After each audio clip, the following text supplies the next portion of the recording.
Hello, everybody out there.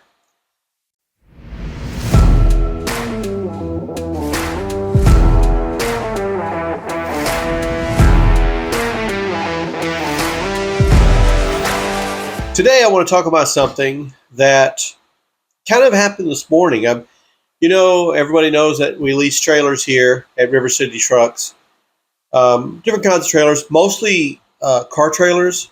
We have some dump trailers. We have a flatbed or two. This morning, this guy has been talking to me about leasing one of our car haulers, a three-car hauler, and he finally got a chance to get everything we need. Now, when we lease one of these trailers out, we don't lease them out to, well, the dump trailers don't do, but as far as the car hauler trailers, we only lease car hauler trailers to people that are commercial drivers, not CDLs. They can be non-CDL, but they have to have an MC.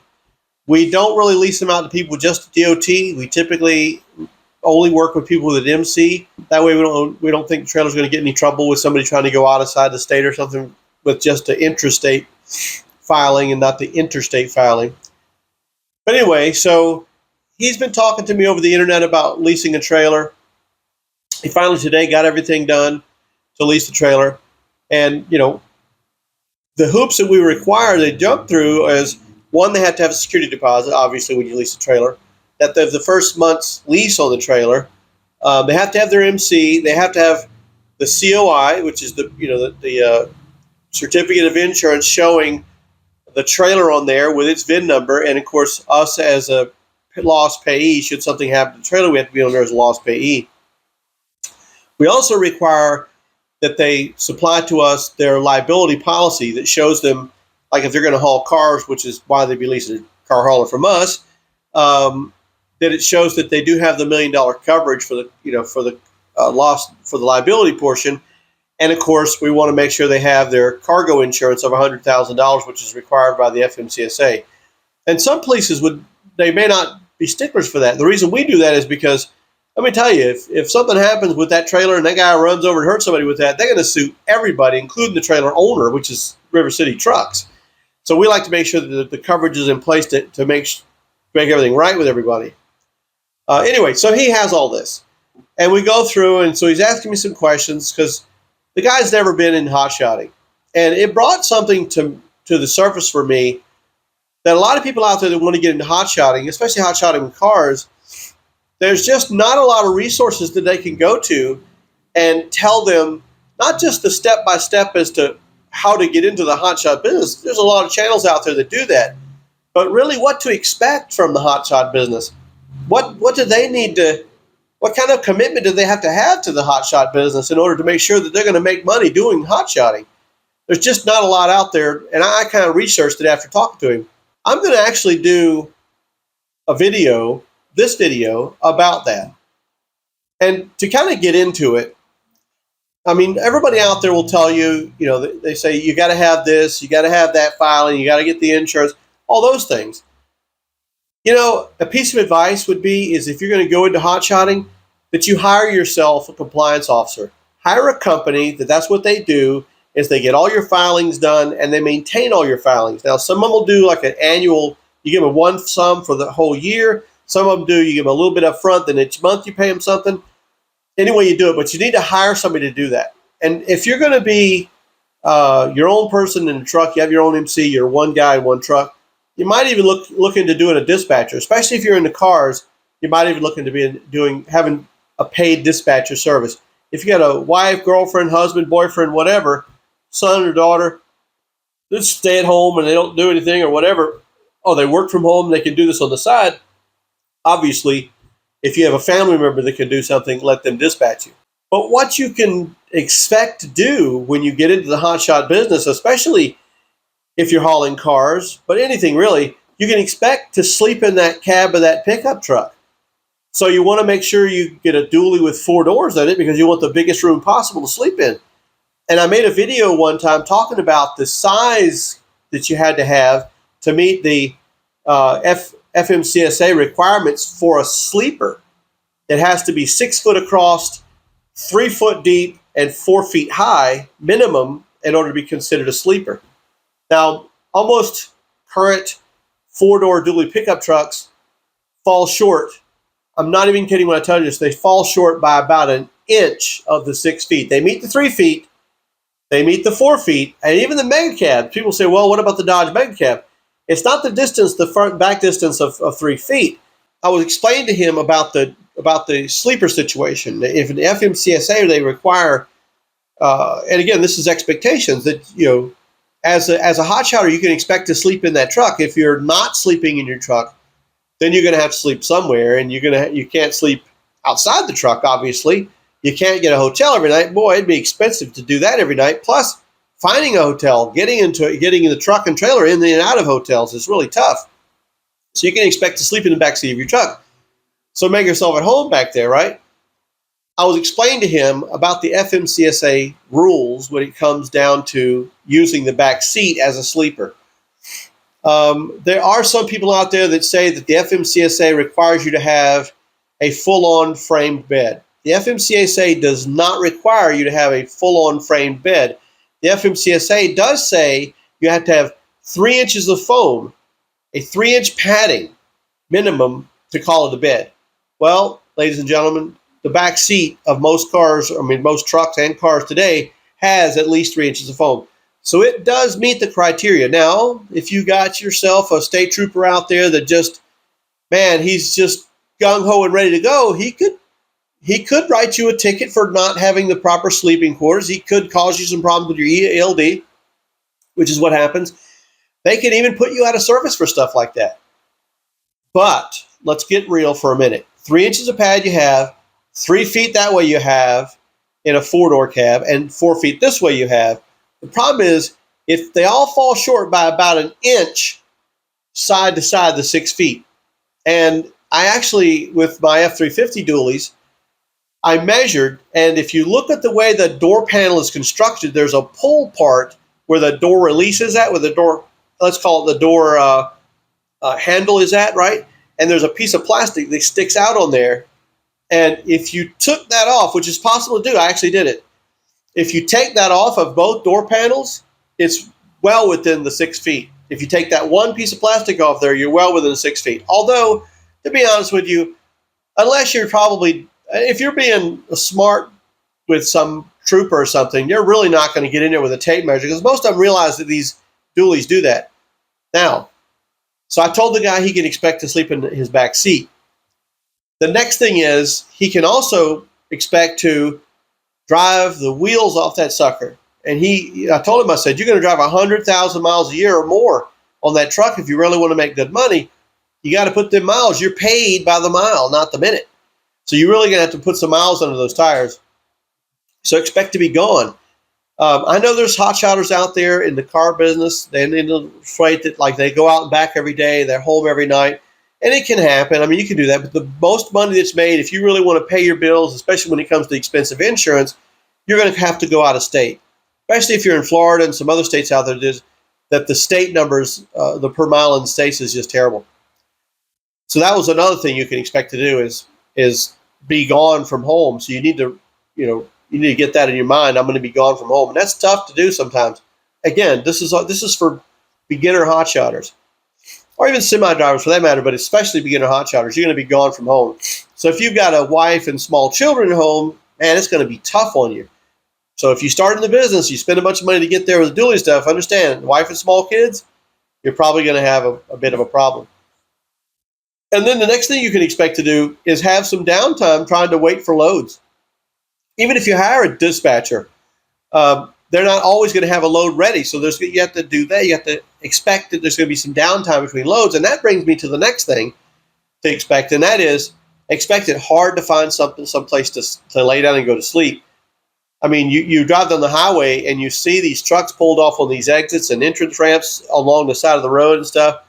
Because when you go to Love's and Pilot and all those truck stops, they're slap full.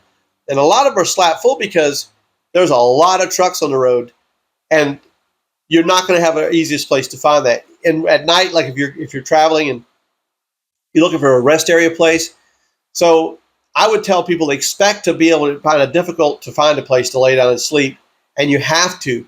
And if you've maxed the clocks out, you got to find it like right away. That's why sometimes you'll find a truck just on the side of the road.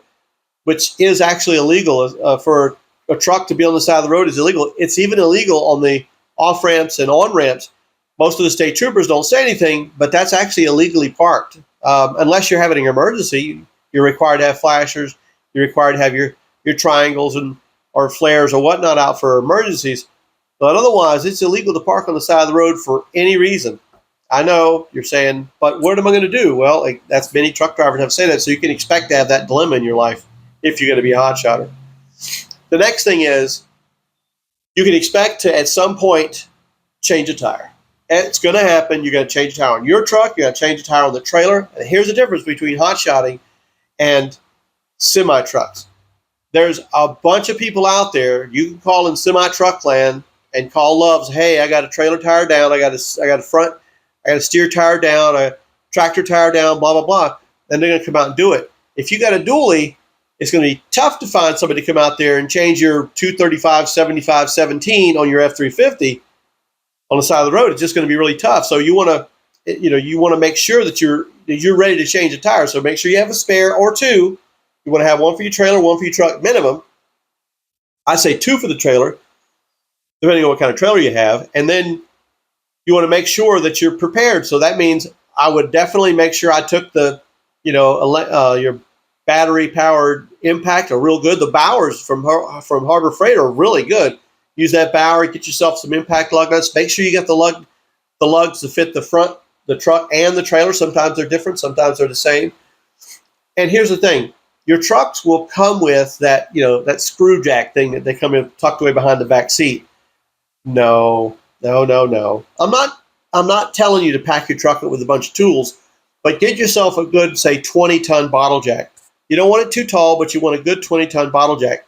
The reason for that is it'll work on your truck, but it'll also work on that trailer back there. And here's a little pro tip for you.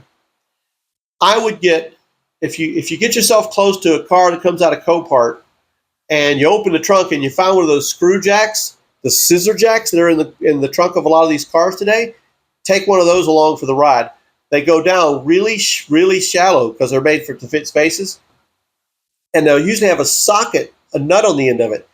Take one of those with you on your journey, because sometimes if the trailer has a flat tire, the axle is so low that you can't get the bottle jack underneath it. You might have to put one of those in there to jack it up a bit to squeeze the bottle jack underneath it. So make sure you take those. But you can expect to change the tire at some point, another expectation. The other thing you can expect to do is eat terrible. You will eat terrible unless you prepare.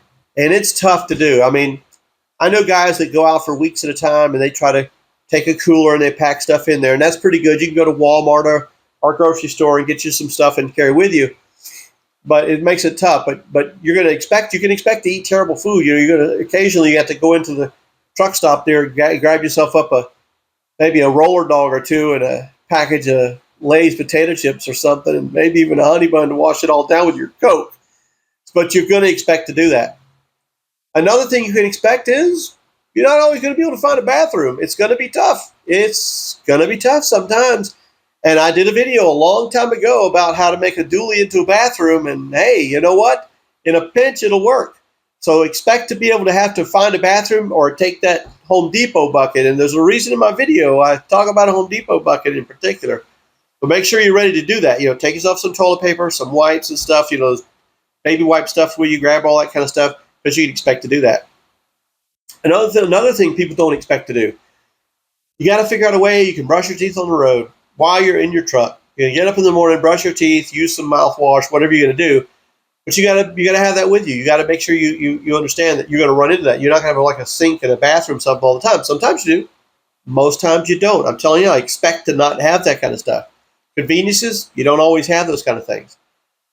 Another thing you can expect at some point that you're going to be in Atlanta. You're going to be stuck on 20 or 85 or 285 or something like that, anywhere near Atlanta, and you're going to be sitting in traffic for hours. I once sat in traffic in Atlanta for 4 hours. It was a big, huge wreck. For 4 hours, the road didn't move. I mean, everybody was parked for 4 hours. And if I wasn't prepared, if I'd have a cooler with some drinks and a little bit of food in there and stuff, man, entertainment on my cell phone for some YouTube or whatever, that'd have been tough. So preparation is everything. But you can expect to meet up with traffic every once in a while. Another thing, you can expect to be pulled over and get a DOT inspection. You can follow every law in the book, but you're going to get pulled over. You're going to get a DOT inspection. So be ready for it. Have all your documentation. Have your BOLs that you need. Make sure you have your ELD. Not on your cell phone. Don't do any ELDs on your cell phone. We went over that before. Have a separate ELD, like a little miniature, iPad or something over there on the dashboard, like is what we did with all our trucks. We have them over on the side, like over where the glove box is at. Have your ELDs ready. Have in your paperwork, have your decoder ring, let's call it, the little pamphlets that come with the ELD, so you can give that to the trooper. He knows how to email your records to him so he can look at them without having to stand there and go through them. And these are the things that I was talking to the guy about. I was telling him. So you can expect to get pulled over. Don't be alarmed. If you've got all your stuff, there's no reason to be alarmed at it, but you can expect to be pulled over. And for what you're saying, I didn't do anything. And then you get in that kid situation, be super nice to the trooper. Be very cooperative. If you've done something wrong, just admit it and move on. Don't try to argue with the guy. No, I wasn't speeding. No, I wasn't trying. Just say, yes, sir. Sorry, sir. It won't happen again, sir. Even if you think you're right, you're wrong. I don't care what you got to do. You just got to make peace. Because let this guy do his job and just get down the road. Because remember, you're paid by the mile, not the minute. Every minute you stand there and argue with the state highway patrol, the more tickets you're going to get and the longer you're going to be there, because that guy's going to hold you up because now he's mad. So you want to work with the guy and make sure you have all your stuff ready. So again, you be prepared to be pulled over because it's going to happen. Another expectation you might as well have when you get into hotshot trucking, and that is it's tough out there on the road when it gets hot and when it gets cold. You think, I'm in the cab. You're going to be out. You're going to be out in it. So make sure you're taking your sunscreen and stuff with you if you're getting out like me and you don't want to get out and get sunburned and stuff. You're going to change a tire. So understand your weather patterns and know them. Look at the weather before you do that. And the last thing I'm going to tell you to expect to do is expect to not be embarrassed. I know so many guys that when they get out there, gals too, that when they get out there, they don't want to seem weak. They don't want to seem like they don't know what they're doing. So they don't ask questions. How do I get in there? How do I get out of there? How do I get there? How do I leave there? They don't want to ask those questions. You can expect to need to ask questions. That's the last expectation I'm going to go over. And with that expectation, learn to open your mouth. There's nothing wrong with getting out of your truck if you're trying to go in someplace. Stop safely off to the side. Get out of your truck. Walk up to the place that you're fixing to try to drive into. Walk around in it. Notice where the obstacles are before you pull your truck in the gate. You may find you can't pull your truck in the gate. So walk in there, walk around a little bit, see where you got to get orientated to what you're going to try to do. Know that you can do it before you do it. Even if you're in there and you're trying to get out of there, you've already rode into, well, it's just reversing it out. No. Walk out there, check the current traffic conditions, walk ahead, take a look around, and then get in your truck and then proceed out of there after you know what you're doing. And here's a good way to do it too. When they give you an address and tell you, go to this address, pick up this car, or whatever it is, and you're going to take it to so-and-so, take some time before you ever start driving away. Take your time. Look at pull your Google Maps up and look at the Google Earth on there. Physically look at it and see what it looks like, what you're getting into. You might have to figure a better way to get in there. A lot of guys, they just put it in GPS and then follow GPS, and the GPS says, get out here, make a left, get out here, make a right. The lady in GPS, she's not 63 or 73 feet long. She's driving her car when she leaves, whenever she does the voiceover. She's in a Honda Civic or whatever in Seattle, Washington, wherever they do the software package at. She has no idea that you're driving something hugely long. And I'll tell you, I've got a video coming on some of these GPS software you can get. They say, oh, we're with trucks. You know what they do? They take you and they try to route you to where everything's a left turn, right? Right turns are the bad boys. Left turns are easier to do in a truck because you're in the center turning lane or coming from a lane into another lane on the right side of the road, so it makes it easier to make the sweep. So what they try to do is map you around so you're always making left turns. There's not always a left turn. So when you're thinking, oh, well, they're going to make it easy because they know I'm driving a truck. No, there may not be left turns to get there. They don't know that all they did was program something to look for left turns. And so if there's no other left turns, they say, there's no other left turns, so let's send him this way. And you find, because you didn't look at the map, you didn't say, wait a minute. There's 2 northbound lanes, 2 southbound lanes. I got to be in the outside northbound lane, turning into the outside of a 2-lane road with cars sitting, waiting to go straight across that road to cross my lane that's northbound. That's a right to right, 1-lane turn, any way you want to cut it. And you're going to have to figure that out before you get there, especially if there's no right-hand turning lane coming on the bound lane that you're in. There's no right-hand turning lane. It is literally right to right turn. That's one of the toughest ones made. So be prepared for this kind of stuff to happen, to get yourself into a situation where you're going to do that. And the way you thwart that problem, you look over the map before you get there. If you're going to hotshotting, I know I ran kind of long. The main thing is, in talking to this guy who was leasing the trailer, it was very important that I sat him down and told him, these are what you can expect. So you can go into it wide-eyed and bushy-tailed. Of course, this guy had already leased the trailer and bought himself a dually, so he's kind of needed to win it now. So, but I told him, call me anytime and I'll help him out. You know, he gets out there and has problems, especially because he's a lease on. I said, if you have a problem with your lease on company, and I'll help you navigate those waters too. Anyway, I hope I've helped somebody. If I have, please subscribe to the channel if you like the information, and thank you for watching.